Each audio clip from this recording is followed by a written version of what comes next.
ગુજરાતમાં આગામી દિવસોમાં ભારે વરસાદની સંભાવના.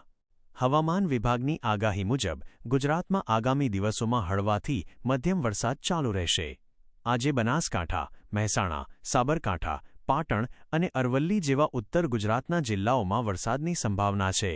આ ઉપરાંત અમદાવાદ, ગાંધીનગર, ખેડા, આણંદ, પંચમહાલ, દાહોદ, મહીસાગર, વડોદરા, છોટા ઉદેપુર અને નર્મદા જેવા મધ્ય ગુજરાતના જિલ્લાઓમાં પણ વરસાદી માહોલ રહેશે. આગળ વાત કરીએ તો હવામાનશાસ્ત્રી અંબાલાલ પટેલના જણાવ્યા મુજબ 27 જુલાઈથી રાજ્યમાં વરસાદનું જોર વધશે. તેમની આગાહી અનુસાર ઉત્તર ગુજરાત, મધ્ય ગુજરાત, વડોદરા, ભરૂચ અને સુરત સહિતના વિસ્તારોમાં ભારે વરસાદ પડી શકે છે.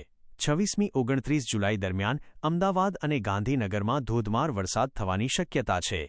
અંબાલાલ પટેલના કહેવા પ્રમાણે આ સમયગાળામાં ગુજરાતના કેટલાક ભાગોમાં 8થી 10 ઇંચ જેટલો વરસાદ નોંધાઈ શકે છે. ખાસ કરીને સાબરકાંઠાના ભાગોમાં ભારેથી અતિભારે વરસાદની શક્યતા છે. આ ભારે વરસાદના કારણે નદીઓ, નહેરો અને ડેમમાં પાણીની આવકમાં વધારો થશે અને ઓગસ્ટ મહિના સુધીમાં તે છલકાઈ જશે. આગામી દિવસોમાં વરસાદની સંભાવનાને જોતા હવામાન સંબંધિત અપડેટ્સ પર ધ્યાન રાખવું અને સાવચેતી રાખવી જરૂરી છે.